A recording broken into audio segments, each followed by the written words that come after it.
ওই ইমাম মুসলিম রাদিয়াল্লাহু তাআলা আনহু যিনি নবীর আওলাদ ছিলেন, যিনি নবীর বংশধর ছিলেন, যারা নবীদের প্রতি জুলুম সহ্য করতে পারতেন না, ওই বৃদ্ধ মহিলার প্রতি জুলুম হবে, ইমাম মুসলিম কেমন করে সহ্য করবে? বেরাদার, ইমাম মুসলিম রাদিয়াল্লাহু তাআলা আনহু তলোয়ারটা নিয়ে বাবা আঙ্গিনায় বার হয়ে এসেছে। আর ইমাম মুসলিম বলতেছে, রে এজিদের সৈন্যরা শোনা রে, আজকে এই মহিলাকে আঘাত করেছে, তোরা তো জাহান্নামে যাবি, যাবে। তার আগে আমি ইমাম মুসলিম আমার সঙ্গে একবার যুদ্ধ করে নে, আমি দুনিয়াতে তোদের জাহান্নামে পাঠাইয়া দিব। এবার হযরত ইমাম মুসলিম রাদিয়াল্লাহু তাআলা আনহু যুদ্ধ যেন বাবা শুরু করে দিলা। একে একে কলার গাছ কাটার মতো করে কাটতে আরম্ভ করে দিয়েছে। এরা এখন যুক্তি করে নিয়েছে, এইভাবে যদি আমরা একে একে ইমাম মুসলিমের কাছে যাওয়া তো দূরের কথা, আমরা সবাই একসঙ্গেও যদি চলে যাও, তবে ইমাম মুসলিমকে লড়াই করে পারা যাবে না। অতএব শক্তির বলে লয়, কৌশলে তাকে আমাদের আয়ত্তে নিয়ে আসতে হবে। ভাইরা, আমার নবীর আওলাদ যিনারা ছিলেন, তিনারা কূটনীতি রাজনীতি বাবা বুঝতেন না। যারা চতুর চালাক ছিলেন, তারা বাবা কূটনীতি রাজনীতি বুঝতো। এবার ওই আপনার ইয়াজিদের সৈন্যরা বলল, ইমাম মুসলিম শোনো, আমরা যুদ্ধ করে তোমাকে পারবো না, তবে একটা কথা তোমাকে দিতে পারি। বলে কি কথা? বলে তোমার ছোট্ট ছোট্ট দুইটা সন্তান আছে, মোহাম্মদ আর ইব্রাহিম আছে। বলে আমি কথা দিলাম, আজকে তুমি যদি আমাদের কাছে অ্যারেস্ট হয়ে যাও, যদি স্যালেন্ডার হয়ে যাও, যদি আমাদের কাছে আত্মসমর্পণ করো, আমরা কথা দিলাম তোমার দুই সন্তানকে এবং তোমাকে সোনার মদিনায় পৌঁছায়া দিব। ইমাম মুসলিম রাদিয়াল্লাহু তাআলা আনহু বলে, ইয়াজিদের সৈন্যরা শোনো রে, আমার নিজের জীবন বিলীন করে দেব, আমি তোমাদের কাছে আত্মসমর্পণ করব, কিন্তু তোমরা আমার দুর্বলতা মনে করিও না, আমি তোমাদের যুদ্ধে পারবো না এটা ভাবিও না। আজকে প্রাণের মায়া জানের মায়া করে আমি তোমার কাছে অ্যারেস্ট হয়েছি এটা মনে করিও না।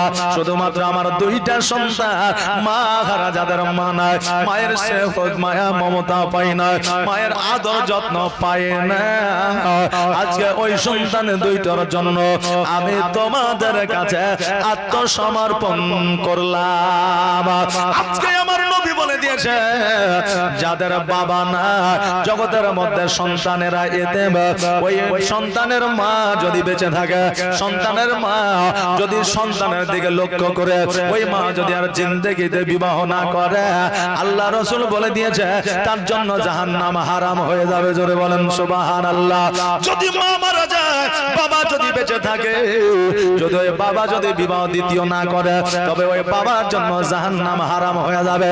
বাবারে মশলা আমি দিতেছি না, তবে যদি তার প্রয়োজন থাকে তবে সে বিবাহ করতে পারে। এখনো বিবাহ করব না, আর তলে তলে গুনাহ করবেন, জান্নাত পাওয়া তো দূরের কথা, জান্নাতের খুশবুও পাবে না। কথা বুঝতে পারলেন না? জি বাবা, এই জন্য বেরাদার আপনাদেরকে বলে দিয়ে যা, ওই রকম আমার ইমাম মুসলিম বলতে আছে, আমার সন্তান দুইটা হলে মায়ের স্নেহ পাই না, মায়ের যত্ন পাই না, মায়ের আদর পাই না, আরে ইয়াজিদের দলেরা, আজকে আমার সন্তানের জন্য আমি তোমাদের কাছে আত্মসমর্পণ করলাম। পৃথিবীতে এমন বাবা না, এমন মা না, যে নিজের জান বাঁচানোর জন্য সন্তানকে মৃত্যুর মুখে ঠেলে দেবে। আছে কয়েকদিন আগে কৃষ্টপুর রেল স্টেশনে সন্তান রেল লাইনের তলে পড়েছিল, সঙ্গে সঙ্গে বাবাও নেমে গিয়েছিল, সন্তান এবং বাবা দুইটাই বেঁচে ছিল। ফেসবুকে দেখেছেন, এই যে অনেকে দেখেন, দেখেছেন দুইজনই বেঁচে ছিল, কিন্তু সন্তান পড়েছিল রেল লাইনের তলে। বাবার ঝাঁপ দেওয়ার কি দরকার ছিল? কারণ ওই সময়ে বাবার প্রাণের চাইতে সন্তানের প্রাণটার মূল্য প্রাধান্য বেশি দিয়েছিল। এই জন্য ইমাম মুসলিম বলে, শুধুমাত্র আমার ইয়েতিম সন্তানের জন্য আমি তোমাদের কাছে আত্মসমর্পণ করলাম, নইলে তোমার বংশ কেন, তোমার গোটা দেশ আমাকে পরাজয় করতে পারতো না।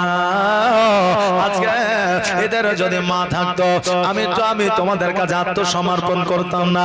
কেননা এই বাচ্চা দুটোর দিকে আমি তাকাইলে আমার নবীর কথা মনে পড়ে, কারণ আমার বাচ্চা দুটো এতিম, আমার নবীও ছিলেন এতিম। জোরে বলে সুবহানাল্লাহ। যেন বলছে আমি এতিম হয়ে কাঁদি না কেন তোমরা বলতে পারো, আমি এতিম হয়ে কাঁদি না কেন তোমরা বলতে পারো।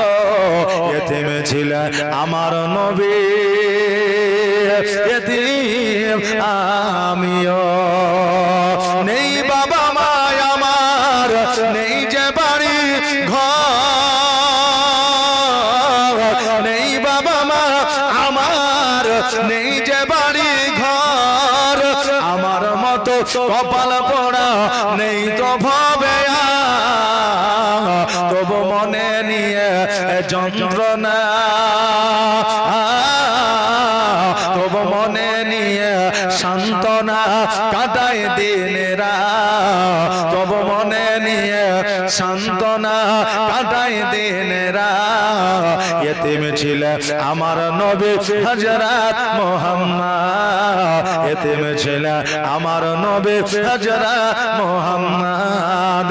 আমি এতিম হয়ে কাঁদি না কেন তোমরা বলতে পারো, আমি এতিম হয়ে কাঁদি না কেন তোমরা বলতে পারো।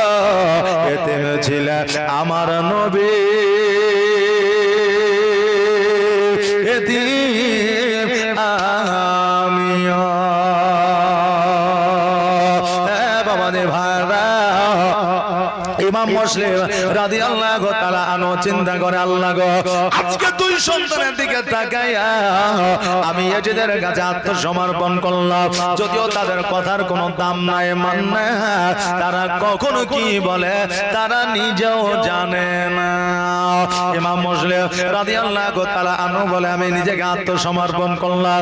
ঢাল বাবা কেড়ে নিল, তলোয়ার নিয়ে নিল, আর পেছন দিকে হাত করে যেন হাত দুটাকে বেঁধে দেওয়া হলো।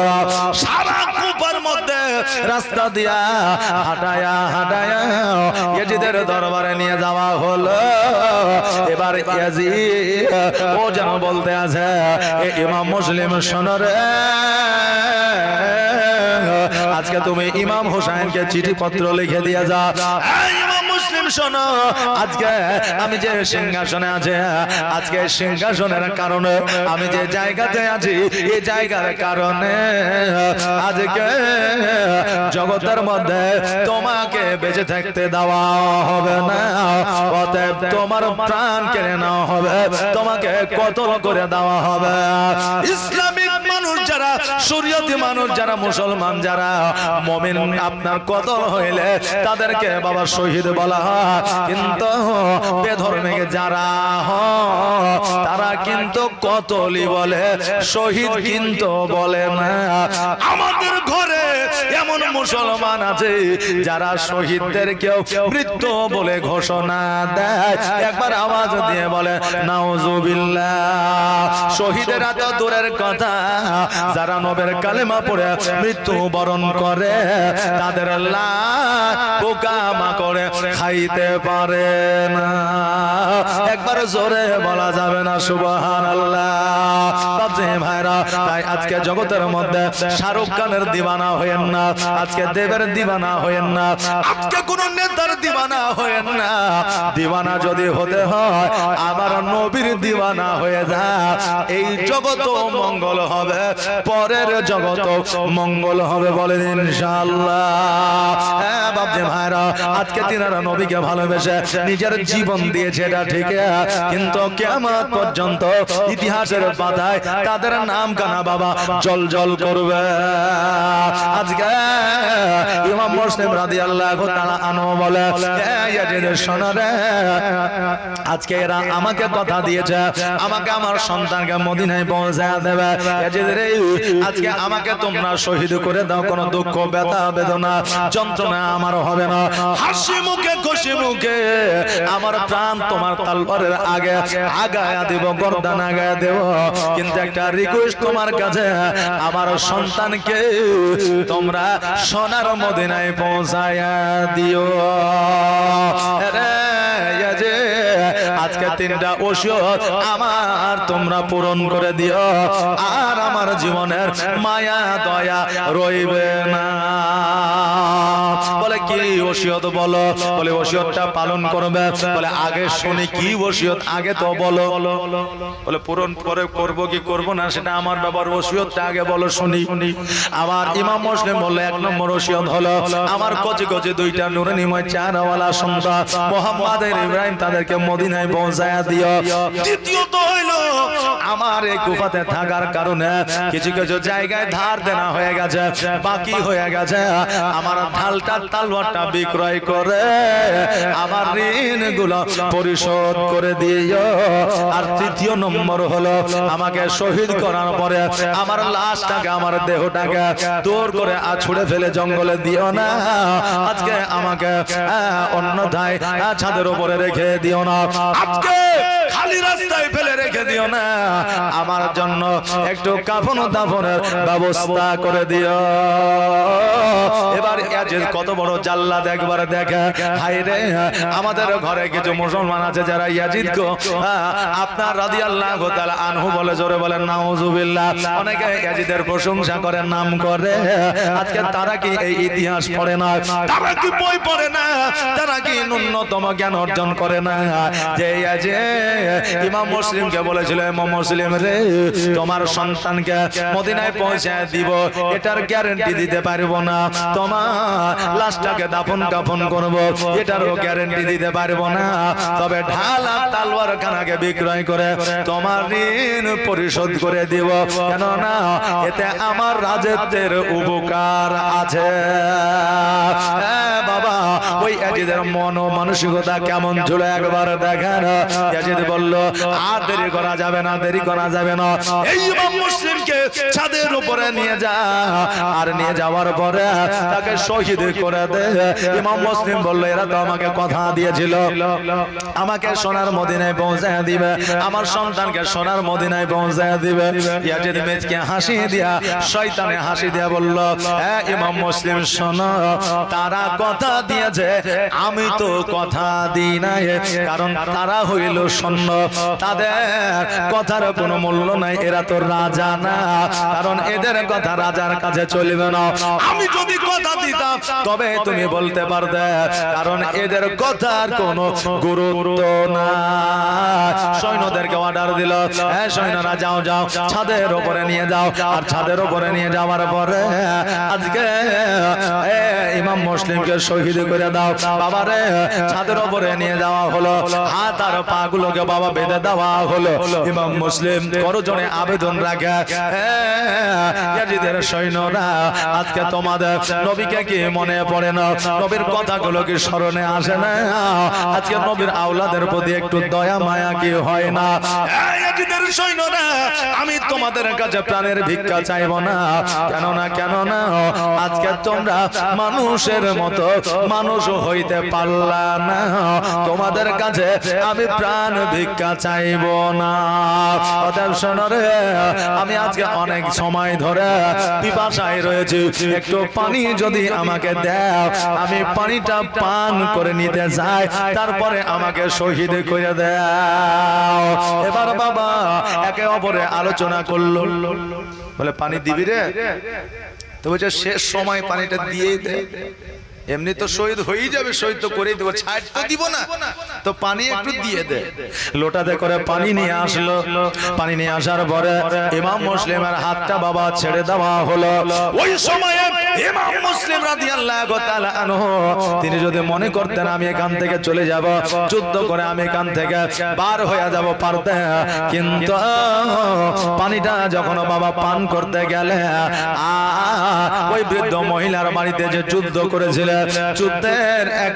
যুদ্ধের সময় ইয়াজিদের তলোয়ারে যেন একটা আঘাত গলার মধ্যে লেগেছিল, আর পানিটা যেমনই পান করতে যাবে অমনি যেন একটা কাশি বের হলো, আর কাশির সঙ্গে সঙ্গে রক্ত বের হইয়া ওই পানির মধ্যে যেন পড়ে গেল।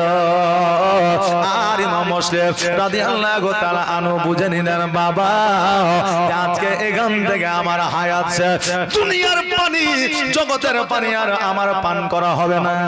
আল্লাহ আমার জন্য হাউজে কাউসারের পানি নির্ধারিত করে ফেলেছে। জোরে বলেন সুবহানাল্লাহ। বাপজি ভাইরা, ওগো আমার মায়েরা, ইমাম মুসলিম রাদিয়াল্লাহু তাআলা আনহু বললেন তোমাদের পানি নিয়ে যাও, পানি তোমাদের পান করব না, তবে একটা কথা তোমাদের বলে দিয়ে যা, এখনো পর্যন্ত আমাকে তোমরা শহীদ করো কিন্তু তাতেও আমার রাগ নাই, তবুও তোমাদের সঙ্গে নিয়ে আমি জান্নাতে যাব যদি আমার দুইটা সন্তানকে ইমাম হুসাইনের কাছে যদি পৌঁছে দিতে পারো।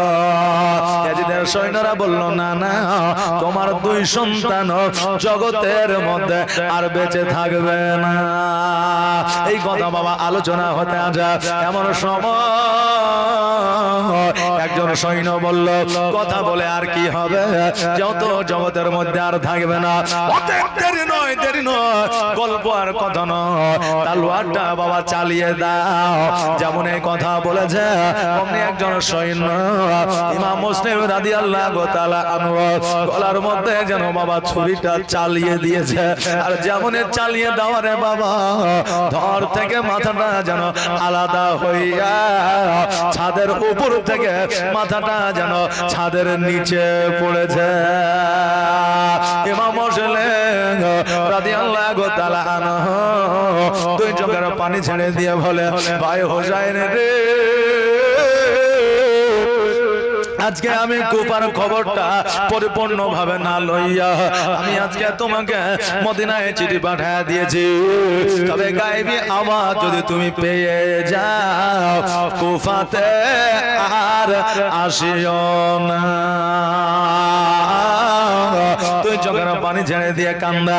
এখন আমার আপনার প্রশ্ন হইতে পারে, ঘর থেকে মাথাটা আলাদা হয়ে গেল তবুও কথা বলে, তবুও চোখ দিয়ে পানি ঝরে, কারণটাকে কেন না কেন না আল্লাহর ওয়াস্তে জিনারা গর্দান দিয়ে দেয়, আল্লাহর ওয়াস্তে জিনারা প্রাণ দিয়ে দেয়, আল্লাহর ওয়াস্তে জিনারা বাবা শহীদ হয়ে যায়, তারা কখনোই বাবা মরে না। জীবনের বন্দে কালে আজরাইল আসিয়া সোনার জীবন যাবে রে লইয়া, এত যতনে যারে তুমি ঘরেতে রাখিলে, আর যাহার লাগি দুঃখ কষ্ট কতই না সহিলে, আর আজ তোমার ফাঁকি দিয়া গেল রে উড়িয়া সোনার জীবন যাবে রে লইয়া, কবর তোমার এ মাটির ঘর, মাটির বিছানে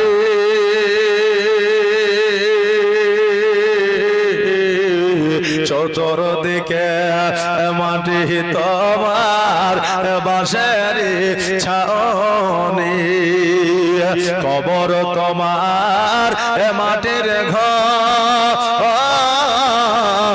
মাটির বিছানে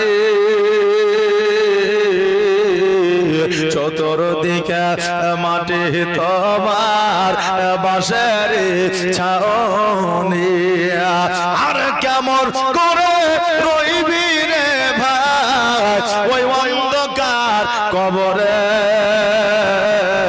সোনার জীবন যাবে রে লইয়া। বাপরে ভাইরা আমার ভাইরা, ইমাম মুসলিম রাদিয়াল্লাহু তাআলা আনহু দুই চোখের পানি ঝরাইতে ঝরাইতে ইহ জগৎ ছেড়ে যেন পর জগৎ গমন করলে। একবার আওয়াজ দিয়ে বলেন ইন্না লিল্লাহি ওয়া ইন্না ইলাইহি রাজিউন। এইদিকে কাজী শারির বাড়িতে ইয়া হযরতে মুহাম্মদ আর হযরত হযরতে ইব্রাহিম ইমাম মুসলিমের দুই সন্তান বাবা ঘুমায়ছিল আর যেমন ঘুমায় থাকতে থাকতে রে বাবা দুই ভাই হঠাৎ করে চমকে উঠে একে অপরকে দুই ভাবে জড়াইয়া ধরে হাও মাও করে যেন কাঁদতে লাগলো কাজী সারে চড়তে চড়তে আসিয়া সন্তানদের মুখে হাত দিল বাবা চুপে যাও চুপে যাও তোমাদের আওয়াজ যদি কাফেরেরা পেয়ে যায় তোমাদেরকে ধরে নিয়ে যাবে আর তোমাদেরকেও শহীদ করে দিবে বাচ্চা বাচ্চা দুই সন্তান বলে চাচা গো আজকে আব্বাকে আমরা দেখতে পাই না আজকে আব্বা আমাদের সঙ্গে দেখা করতে আসে না ওগো চাচা আমরা যখন বিছানায় ঘুমাইয়াছিলাম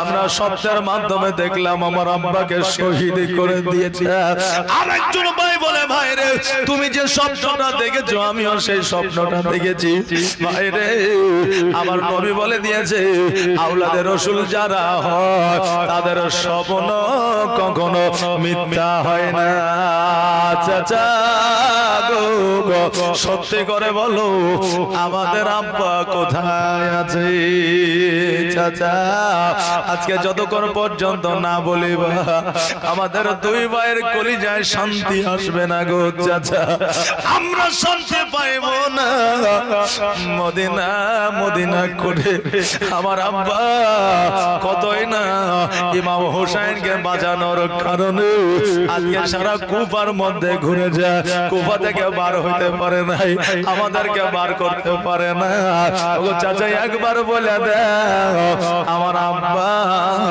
কোথায় আছে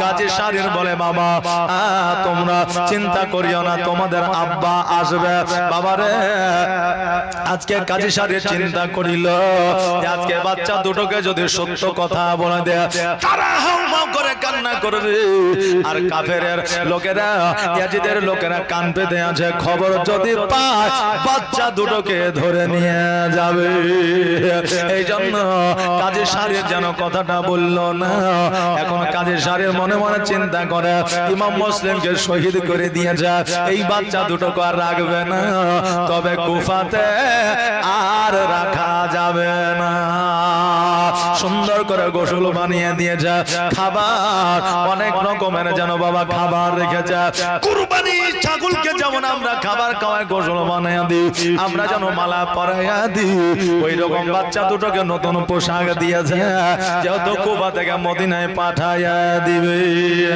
যেহেতু নবীর মেহমান ওই বাচ্চা দুটোকে খাইতে দিয়েছে খাবার যেমনই বাচ্চারা মুখে দিতে যাবে অমনে অপর ভাই যেন দুই চোখের পানি ছেড়ে দিয়ে কান্দে ভাই এ খাবার কেমন করে খায় আমার আব্বাকে না দেখা যায় দ্বিতীয় ভাই উনিও যেন খাবারটা রেখে দিলা আর খাবারটা রেখে দেওয়ার পরে কাজী শারীরকে ডাক দিয়া বলে চাচা গো আমাদের রাত্রি বেলায় বললেন না সকাল বেলায় বললেন না আপনার পা দুখানা ধরে বলে আমার আব্বা কোথায় আছে একবার বলে আমাদের মনে শান্তি পাই না আমাদের দিলে শান্তি পাই না আমাদের চোখের পানি বন্ধ হয় না একবার বলে আমার আব্বা কোথায় আছে কাজী শারীর বলল বাবারে আজকে তোমাদের যে মান ও সম্মান সারা পৃথিবীর মানুষ দিতে পারবে না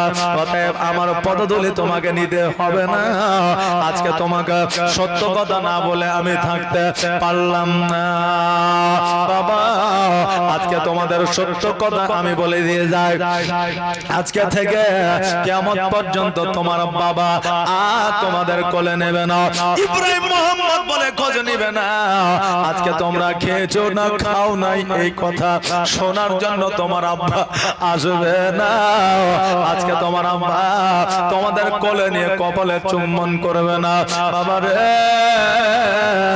তোমার বাবা জগতের মধ্যে না ওই ইয়াজিদের দলেরা শহীদ করে দিয়েছে যেমন এই কথা বলা বাচ্চা দুটো আব্বা আব্বা বলে কান্না শুরু করে দিয়েছে। বাবারে এমন কোন সন্তান জগতের মধ্যে আছে বাবার মৃত্যুর খবর শুনে তার চোখে পানি আসবে না?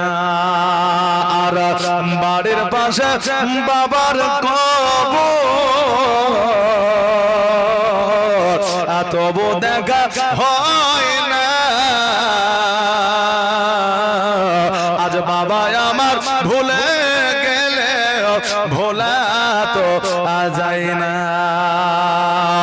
বাজে ভাইরা ওই দুই সন্তান হাউমাউ করে কাঁদে। কাজী শাড়ির যেন তাদেরকে বুকে নিয়ে বলে বাবা কাঁদিও না, কারণ তোমাদের কান্না যদি শুনে না তবে ইয়াজিদের দলের লোকেরা তোমাদেরকে ছাড়বে না। ওই কাজী শাড়ি তাদেরকে খাওয়ায়া দাওয়ায়া সুন্দর করে বুঝায়া রাস্তা যেন ভুল বুঝা দিল।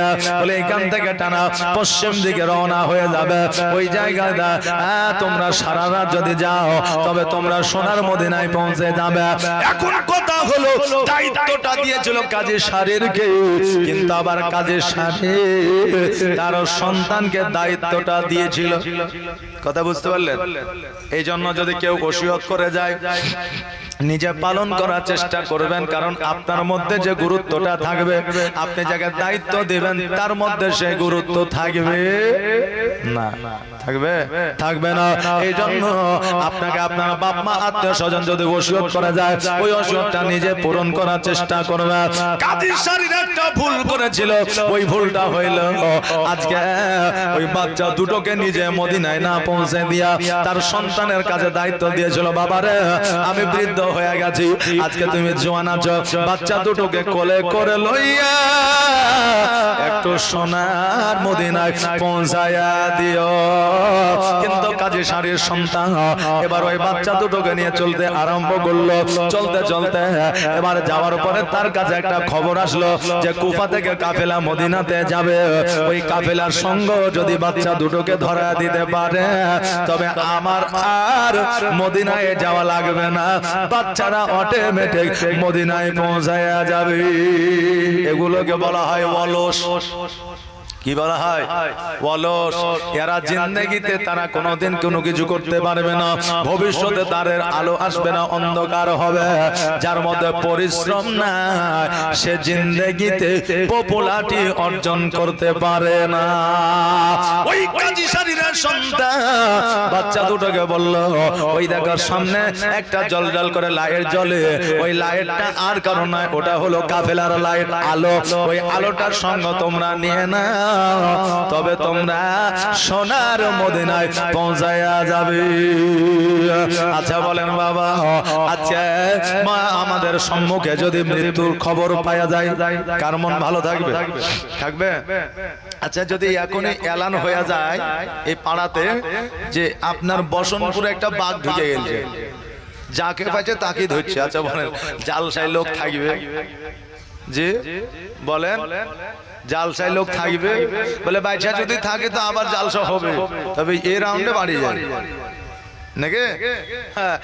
একটা বাঘের ভয়ে গোটা ব্লককে ব্লক পেরেশানিতে থাকবে, মুর্শিদাবাদ ডিস্ট্রিক্ট পর্যন্ত, বুঝলেন না? তো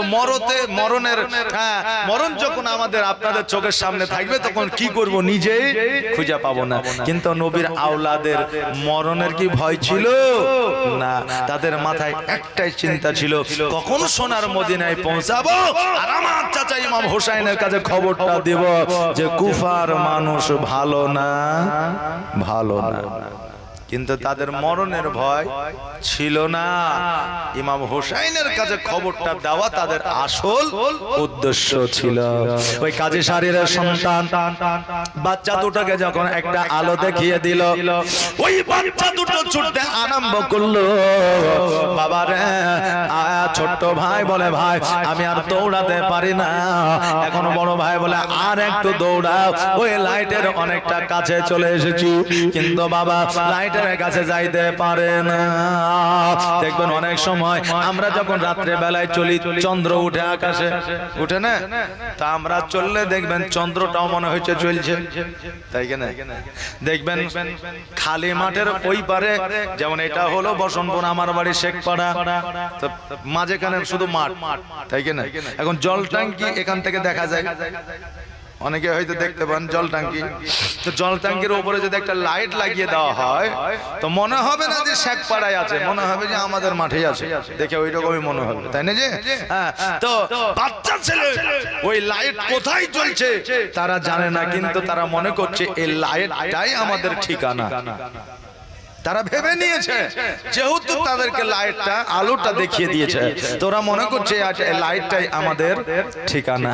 এই লাইটকে, এই আলোকে লক্ষ্য করে বাচ্চা দুটো ছোট বাচ্চা দৌড়াতে পারে না, কিন্তু বাবা রে, কিন্তু দৌড়ানো বন্ধ করলে হবে না। বাবা যে ভাইরা আমার এইভাবে সারা রাত দৌড়া, কিন্তু তারা মনে করছে আমরা আর একটু হলে মদিনায় পৌঁছে যাব, কিন্তু তারা বাচ্চা ছেলে 6 বছর আর 7 বছরের সন্তান। ধাপটা বাবা কত বড় হবে, কত বড় হবে।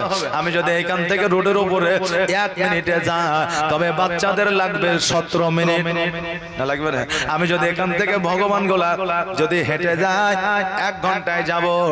একটা বাচ্চা ছেলেকে যদি পাঠানো হয় তবে এই বাচ্চাটা 10 ঘন্টায় যাবে, কারণ আপনার ধাপ আর 3টা ধাপ সমান, তাই কি না? হ্যাঁ, 3টা ধাপ সমান। ওই বাচ্চা মনে করেন একটু হইলে আলোর কাছে যাব, মদিনায় পৌঁছে যাব, কিন্তু বাবা 1 কিলোমিটারই যাইতে পারে না। এইদিকে মসজিদে আজান বাবা শুরু হয়ে যায়, আল্লাহু আকবার, আল্লাহু আকবার, আল্লাহু আকবার,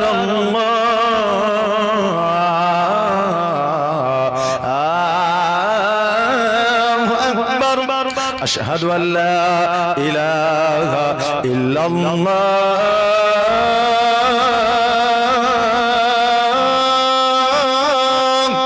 আশহাদু আল্লা ইলাহা ইল্লাল্লাহ,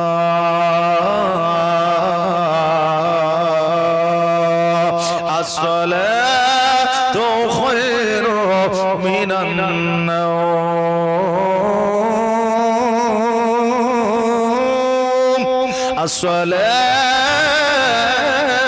আসসালাতু খায়রু মিনান নাওম, আল্লাহু আকবার, আল্লাহু আকবার, লা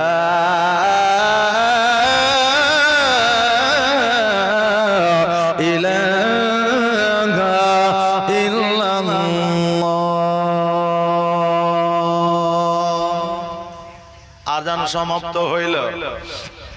ভাই বলতে যে ভাই আজান শেষ হয়ে গেল, এবার সকাল হতে চলেছে, এবার মানুষ আমাদেরকে দেখতে পাবে।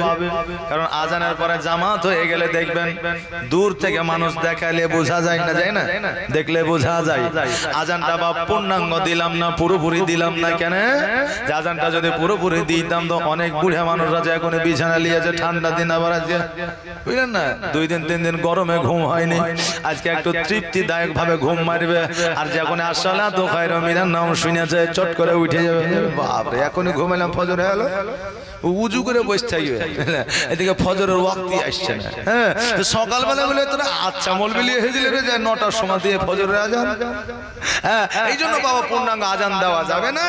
হ্যাঁ, এই জন্য আপনাদেরকে একটু বোঝানোর জন্য আজানটা একটু তুলে ধরলাম। বাচ্চা বলে ভাই রে আজকে সম্মুখে আমরা আর যাব না, আমরা সম্মুখে গেলে আমাদের মানুষ দেখতে পাবে, ইয়াজিদের লোকের দলের যদি আমাদের দেখতে পায় আমাদেরকে পুনরায় ধরে পাকড়াও করে নিয়ে যাবে। বড় ভাই বলতেছে ভাই একটু দাঁড়াও, আমরা দৌড়াতে দৌড়াতে কত দূর আসলাম, একবার একটা মানুষকে জিজ্ঞাসা করতে হবে, কারণ চিহ্নিত তো করতে হবে যে আমরা কত দূর আসলাম আর মদিনা যেতে কতক্ষণ লাগবে, চিহ্নিত আমাদের করতে হবে, বুঝলেন? তো এই চিহ্নিত করার জন্য দাঁড়িয়ে আছে একজন মুরব্বী, চলে আসছে, বলে চাচা আচ্ছা এই জায়গাটা কোন জায়গা একটু বলতে পারবেন? তো যে তোমরা কোথা থেকে আসছো? বাচ্চা ছেলে, তোমাদের মা নাই, বাপ নাই, আত্মীয় নাই, স্বজন নাই, ছোট ছেলে, তোমরা হারিয়ে যাবে না, কোথা থেকে আসছো? সে কিন্তু জানে না যেটা নবীর আওলাদ। আর ওরা পরিচয় যদি দিয়ে দেয় তো আবার নিজেদের কাছে যদি পৌঁছে দেয় এও ভয়ও আছে, কথা বললেন? তাই জন্য বলছে যে চাচা আমরা মদিনায় যাব, তো আমাদের মদিনা যাইতে আর কতক্ষণ লাগবে? তো বলছে খেপার পেটের খেপা নাকি তোমরা? তোমরা এখন কুফাতি আছো, এখন ওই মদিনা যাইতে অনেক সময় লাগবে, অতএব মদিনার দিকে আগে হাঁটো, তারপরে মদিনার কথা বুঝলো।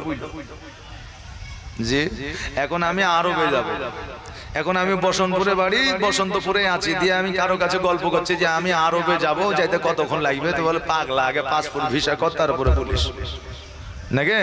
হ্যাঁ, তো ও তো আর আসল ঘটনা ইতিহাস তো জানে না। তো তোমরা এখনো কুফাতেই আছো, মদিনা বহু দূর। কত দূর? অনেক দূর। ছোট ভাই বলছে ভাই আমাদের মদিনায় মনে হয় আর যাওয়া হবে না। বড় ভাই দুই চোখের পানি ছেড়ে দিয়ে বলে ভাই এইরকম কথা কেন বলো? ছোট ভাই তুমি এই কথা কেন বলতে আছো, একবার বলো। বড় ভাই বলে ভাই রে তোমার জবান থেকে এই কথা কেন বার হয়? ছোট ভাই বলে ভাই গো আমরা সারা রাত মদিনার দিকে দৌড়ালাম, আমরা মদিনায় পৌঁছানো তো দূরের কথা, মদিনার রাস্তা খুঁজে পাইলাম না। আমি এখান থেকে বুঝতে পারি, জানতে পারি আমার মদিনায় হয়তো আর যাওয়া হবে না। কত বড় আশা থাকিলে রে বাবা মদিনার দিকে রওনা হওয়া যায়। আমার নৌকার মাঝে পার করে দে, হেলা করিস না, যাব আমি জিয়ারতে সোনার মদিনা। ভালো লাগছে? শুনবেন? শুনবেন কি না? যদি শুনেন তো মা আলাইনা বললাম না, বললাম। হ্যাঁ সুবহানাল্লাহ। হ্যাঁ মা বোনেরা আপনারা আগে আসেন তো, এই খালি জায়গাটা পূরণ করেন। যদি শুনতে চান আগে আসেন। জি আসেন, চলে আসেন, আসেন। এই বহিন আসো, চলে আসো, আসো, অসুবিধা নাই, আমি গায়ের এই দেশেরই ছেলে। এই বাইরে যখন আসবে তখন আবার পেছনে চলে যাও, টেনশন নাই। আসো নাকি বলেন? সুবহানাল্লাহ। আসো মা বোনেরা একটু আগে আসেন, পেছনে জায়গা করে দেন, যেহেতু জায়গা দরকার আছে, প্রয়োজন আছে। আমার মা বোনদের একটু জায়গা করে দিতে হবে। কমিটির ছেলেদের বলবো মা বোনদের দিকে একটু লক্ষ্য রাখবেন। সুবহানাল্লাহ। ও মাঝি নৌকা ছেড়ে দে, ও মাঝি পাল তুলে দে, আরে হেলা করিস না, আর ছেড়ে দে নৌকা মাঝি যাব মদিনা, আমি দেখব মদিনা, আমি যাইব মদিনা। মক্কায় নবী এলো মা আমিনার ঘরে, হাসিলে হাজার মানি, কাঁদিলে মুক্তা ঝরে। জোরে বলা যাবে না সুবহানাল্লাহ? আর একটা আওয়াজ দিয়ে বলা যাবে না সুবহানাল্লাহ? মক্কায় নবী এলো মা আমিনার ঘরে, হাসিলে হাজার মানি, কাঁদিলে মুক্তা ঝরে। আর দয়ার নবী যার সহায়, আর দয়ার নবী যার সহায়, তার কিসের ভাবনা? ছেড়ে দে নৌকা মাঝি যাব মদিনা, আমি দেখব মদিনা, আমি যাইব মদিনা, আমি যাইব মদিনা, আমি দেখব মদিনা।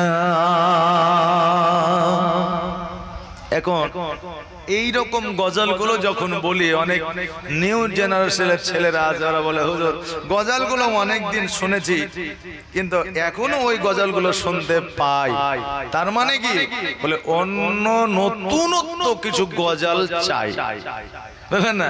তো নবীর শানে নাত গজল যখনই পড়ি তখনই আমাদের নতুন লাগে। তোমার চাইতে আমার কাছে পুরনো হওয়া দরকার ছিল, কিন্তু আমার কাছেই যখনই গাই তখনই ভালো লাগে।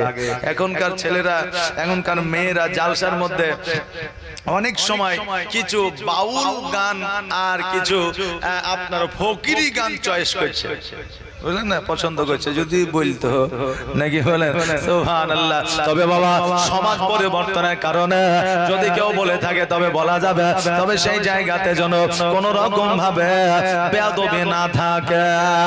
আজকে আপনাদের বলে দিয়ে যায়, দুই ভাই আলোচনা করছে মদিনায় মনে হয় যাওয়া হবে না। বড় ভাই বলল, ভাই রে এ মা বোনেরা এই জায়গাটা খালি থেকে গেল কেন, যে আসেন না গো আসেন। এরপরে যে বক্তা আসবে বলবে যে বক্তা শুধু বক্তব্য দিয়ে গেছে, পরিবেশটা ঠিক করতে পারে, বলবে কি বলবে না যে পরিবেশটা ঠিক করতে। আচ্ছা বলেন, পরিবেশ আমাদের একটা ইমানের অঙ্গ। আজকে আমাদের কাছ থেকে মানুষ পরিবেশ শিখবে। আর যদি এই সভাতে দেখে পরিবেশ এইরকম যে এক জায়গায় কাঁঠালের গাছ, আর এক জায়গায় আপেলের গাছ, আর এক জায়গায় মৌসুমের গাছ, তো বলি ইয়ে বাগান মালিকের মনই ঠিক ছিল নাকি বলে সুবহানাল্লাহ। মা বোনেরা আসেন গো, একটু আসেন, এই খালি জায়গাটা একটু পূরণ করেন। মা আমার, খালা আমার, আসেন। সুবহানাল্লাহ সুবহানাল্লাহ। এই মা ডাক শোনার জন্য কত কষ্ট করতে হয় মা বোনদের নাকি। আর আমি এত সুন্দর করে মা বলছি তো কিছু মনেই করছি। সুবহানাল্লাহ। আসেন মা গো, একটু এই খালি জায়গাটা পূরণ করেন। পরবর্তীতে বক্তা আসবে, আরো মা বোনেরা আসবে। যার শেষ ভালো তার সব ভালো। আজকে শেষের রাত্রি, আজকে মা বোনেরা, ভাইরা, বাপজিরা সবাই আসবে। জোয়ান ছেলেরা চিন্তা করছে মৌলবি তুমি যত খুশি বকো, খিচুড়ি দেওয়ার সময়তেই আমাদের যত সময় আমরা দিব, বুঝলেন না? হাইরে সাদের বাতাসা তোর জন্যই আশা। সুবহানাল্লাহ। তবে আমার কথায় বাবা রাগ করেন না, হ্যাঁ আমি একটু দেশের মানুষ তো, তাই একটু কড়া করে বলছি নাকি। সুবহানাল্লাহ। আপনারা কি রাগ করলেন? জাযাকাল্লাহ মাশাআল্লাহ। মানুষ আমাদের এলাকার আসলেই ভালো মানুষ, আমাদের ভগবান গলার মতো শান্তি শৃঙ্খলা বজায় রেখে জীবন যাপন করে এইরকম কোন পশ্চিম বাংলায় জায়গা নাই। কারণ আমরাও চলাফেরা করি পশ্চিম বাংলায়, বর্ধমান, বাঁকুড়া, 24 পরগনা, লক্ষ্মীকান্তপুর, এইদিকে হচ্ছে মালদা, শিলিগুড়ি, ইসলামপুর, দার্জিলিং, আসাম, ত্রিপুরা, সমস্ত জায়গায় মোটামুটি অলরেডি আমার ঘোরা হয়ে গেছে। তবে আমি লক্ষ্য করে দেখেছি আমাদের এই ভগবান গোলার মতো শান্ত শিষ্ট জায়গা আর কোথাও পাওয়া যায় না। কিন্তু আমরা একটা জায়গায় খুব ফেমাস, যেটা অন্য জায়গায় হয় না, আমরা বেশিরভাগই মুরগি আর ছাগল নিয়ে মারামারি করে।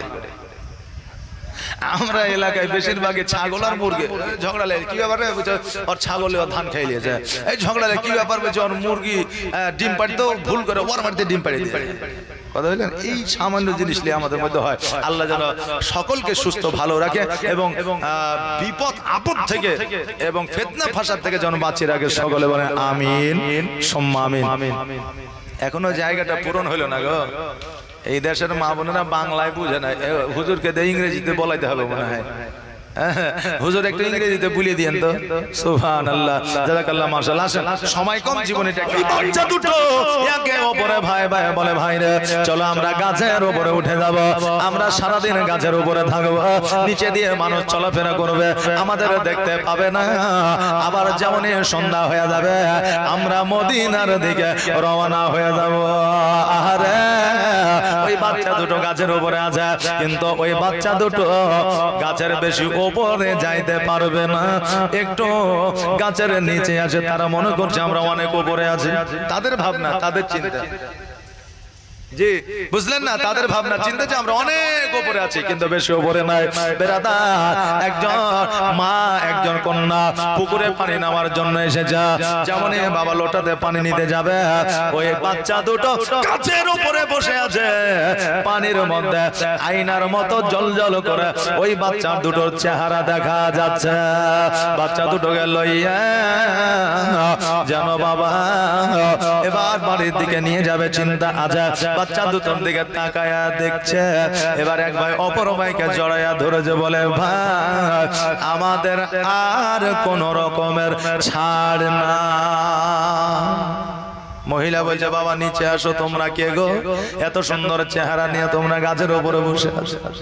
বাচ্চা দুটো বলে মা গো, আমরা বাপ আর মা হারা দুই সন্তান মদিনা থেকে কুফায় এসেছিলাম, আমার আব্বাকে শহীদ করে দিয়েছে, আমাদেরকে শহীদ করার জন্য খুঁজতেছে, তবে মা কাগজে মিনতি করে বলে আমাদের দুই ভাইকে ইয়াজিদের হাতে উঠাইয়া দিও না। ওই মহিলা বলে আমিও নবী প্রেমী, আজকে তোমাদেরকে আমি নিয়ে গিয়ে বাড়িতে রাখবো লুকাইয়া, এই জায়গায় যদি তোমরা থাকো তবে তোমাদের প্রতি জুলুম হবে, ইয়াজিদের কাছে পৌঁছায় দিবে, তবে বাবা আমার বাড়িতে সেফ থাকবে, আমার বাড়িতে তোমরা সুস্থ থাকবে, চলো। তবে বিশ্বাস করতেও পারে না, আবার না বিশ্বাস করলেও কোনো রাস্তা পাওয়া যায় না। এবার বাচ্চা দুটো গুটি গুটি করে আপনার নামলেন, আর নামার পরে আজকে ওই বাচ্চা দুটোকে ওই মা বাড়িতে নিয়ে গিয়ে গোসল বানায় দিলা, খাবার খাইয়ে দিলে।